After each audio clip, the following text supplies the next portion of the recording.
Bonjour à tous, ici Fabien.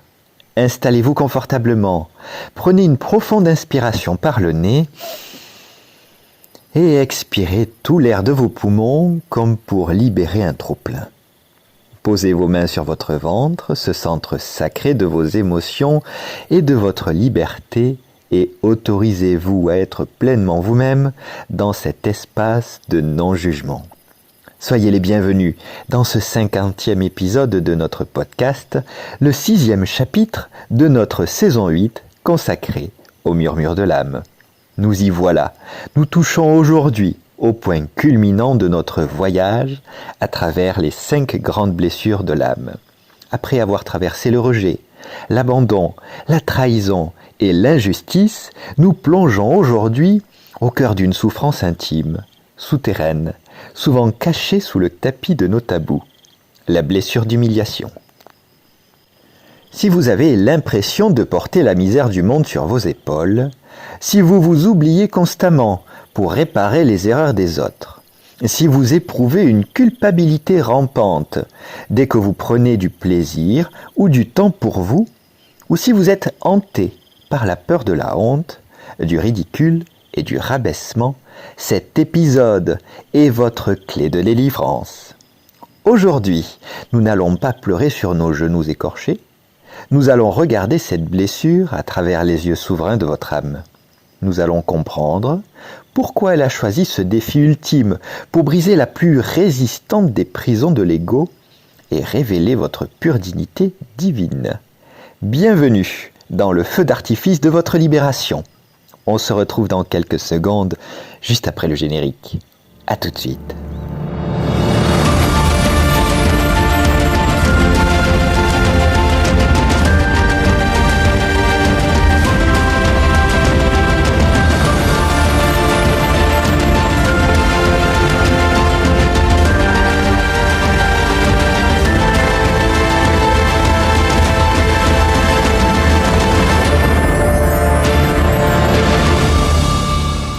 Et développons le sujet en commençant par le piège de la honte et la prison du masochisme. Pour l'ego humain, l'humiliation est une blessure qui s'ancre profondément dans le corps et la matière, généralement entre 1 et 3 ans, au moment du développement de l'autonomie et de la propreté. C'est l'enfant qui s'entend dire qu'il est sale, gros, nul ou qui se sent rabaissé et exposé aux yeux des autres dans sa vulnérabilité physique par un parent. Le mental, terrifié par cette sensation de dégradation, en tire une conclusion inconsciente mais dévastatrice.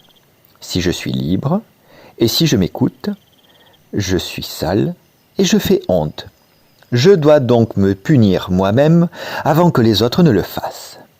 C'est la naissance du masque du masochiste. Ce profil d'une générosité extrême qui s'arrange toujours pour créer des situations où il se fait déborder, humilier ou punir, devenant le serviteur sacrificiel de l'humanité. Mais prenons de la hauteur. Regardons ce scénario depuis le plan de l'âme.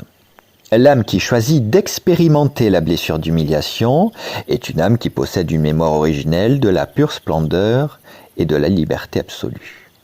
Dans les dimensions spirituelles, l'âme n'est soumise à aucune contrainte, à aucune lourdeur, à aucun jugement moral.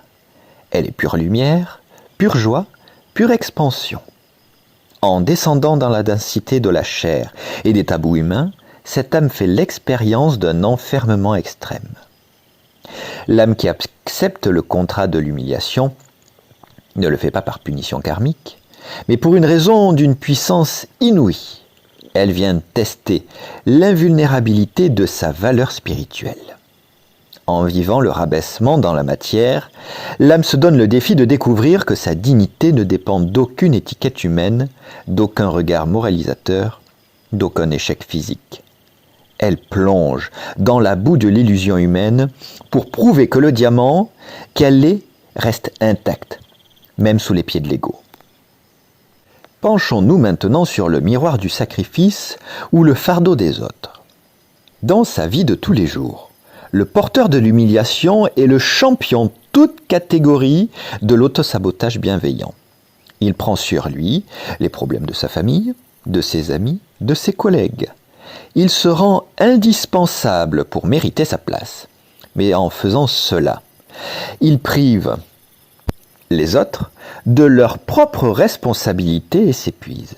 Il s'enferme dans un rôle de sauveur-victime, finissant souvent par se faire maltraiter ou humilier par ceux-là même qu'il a tenté de porter.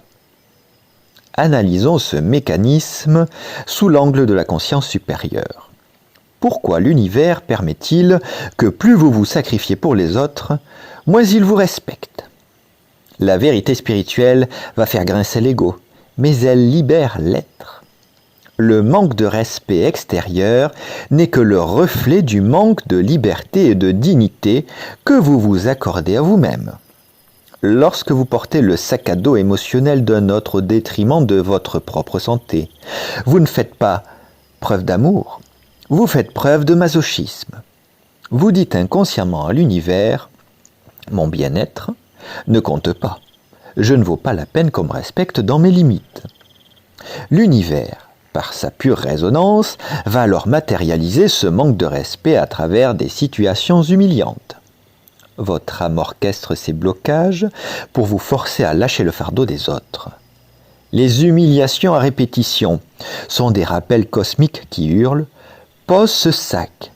Tu n'es pas le sauveur de la terre. Tu en es l'enfant. Cesse d'acheter ta dignité par le sacrifice et ose enfin être libre et heureux pour toi-même. » Continuons notre développement par l'initiation spirituelle, du sacrifice à la dignité divine et à la joie sacrée. Quel est le trésor caché au fond de ce chaudron de la honte? C'est l'initiation suprême, le passage de la fausse modestie sacrificielle à la dignité divine et à la liberté d'être. L'âme qui guérit de l'humiliation réalise un saut quantique. Elle comprend que la véritable spiritualité n'est pas synonyme de souffrance, de privation ou de soumission. Le divin ne veut pas d'esclaves qui souffrent en silence, il veut des êtres souverains qui célèbrent la vie. Transmuter l'humiliation, c'est oser dire non, sans culpabilité.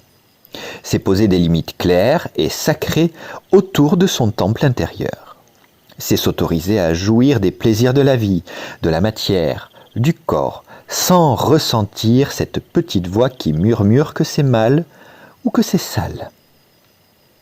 Quand le masochiste guérit, la prison explose. Il ne porte plus la misère du monde, il en incarne la joie et la légèreté. Il redécouvre la sensualité sacrée, la liberté créatrice et une dignité royale que rien ni personne ne peut ébranler. Il comprend enfin que la plus belle manière d'aider le monde n'est pas de souffrir à sa place, mais de rayonner sa propre liberté. Le feu d'artifice est là. L'ego qui rampait se redresse et s'aperçoit qu'il a toujours eu des ailes de roi.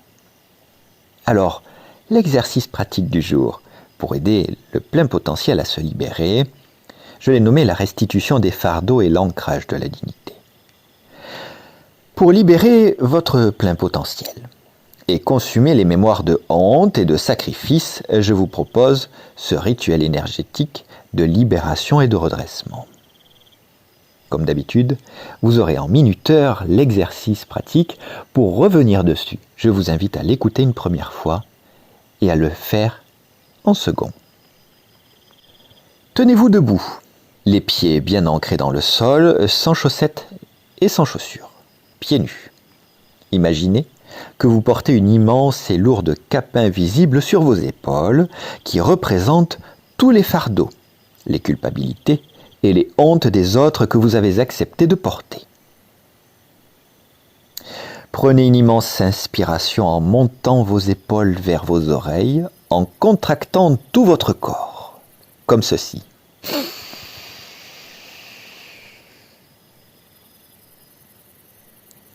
Sur l'expiration, jetez vos bras vers l'arrière en ouvrant les mains et visualisez que vous laissez tomber cette lourde cape sur le sol.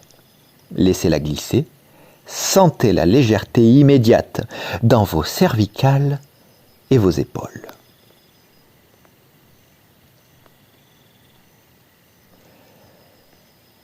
Redressez la tête, bombez légèrement le torse, posez vos mains sur vos hanches dans la posture de la souveraineté. Proclamez ces décrets d'indépendance avec la puissance de votre esprit. Ici et maintenant, je rends à chacun sa responsabilité et ses fardeaux. Je ne suis plus le sauveur de personne. Deuxième décret. Je libère toute culpabilité et toute honte. Mon corps est un temple. Ma vie est une fête. Et troisième décret, je revêts ma couronne de dignité divine. Je suis libre, souverain et digne de tout le bonheur du monde. Respirez pleinement dans cette nouvelle posture. Regardez droit devant vous. Vous vous êtes réapproprié votre vie. Toutes mes félicitations. Et voici la parenthèse poétique du jour, parce que la vie est une poésie et que le langage secret de l'âme s'écrit avec les lettres de la liberté. Tu as porté la boue, la honte et la poussière, croyant que ton salut passait par le martyre, courbant ton noble dos sous le poids de la terre, oubliant les larmes, le droit de savoir rire. Mais l'humiliation, cette ombre sur ta peau, n'était que le rideau d'une sainte alchimie. Il fallait que l'ego se brise sous le fardeau pour que s'éveille enfin ta majesté divine. Regarde vers le ciel, redresse ton visage. Aucune main humaine ne peut salir ton or. Tu n'es pas le serviteur enfermé dans sa cage, tu es le roi mage au milieu du décor. Brise tes chaînes anciennes et danse sous l'orage. Ta liberté commence là où finit la honte, à ton réveil d'abord. En résumé, mes chers alchimistes souverains, la blessure d'humiliation est le point de rupture où l'ego abdique pour laisser l'âme revendiquer sa liberté et sa dignité inaliénable. Lorsque vous cessez de vous sacrifier, vous commencez enfin à exister. Nous venons de clore ce magnifique voyage à travers les 5 blessures de l'âme. Mais la saison 8 est loin d'avoir dit son dernier mot. La semaine prochaine, nous ouvrons un tout nouveau cycle, le chapitre de la reconstruction spirituelle. Après avoir transmuté l'ombre, nous allons manifester la lumière. Nous verrons comment réunifier les fragments de son âme après des années de séparation. Nous explorerons le processus sacré du recouvrement d'âme pour ramener à la maison toutes les parts de vous-même que vous avez laissées en chemin. Une saison de douceur inouïe, une véritable guérison quantique. Merci pour votre fidélité, merci pour votre confiance, merci pour vos abonnements. Bienvenue à celles et ceux qui me rejoignent, qui nous rejoignent sur Regard de l'âme. Je vous invite à laisser un petit pouce en l'air, à vous abonner, à partager la vidéo, à l'enregistrer ou encore à commenter. Je prends plaisir à vous lire et à vous répondre. Vous êtes de plus en plus nombreuses et nombreux à me rejoindre sur Regard de l'âme et pour cela je vous dis merci. C'est par votre confiance et votre fidélité qu'aujourd'hui Regard de l'âme s'expanse. Je vous dis à très bientôt. En attendant, prenez bien soin de votre boussole et de votre lumière intérieure. C'était Fabien.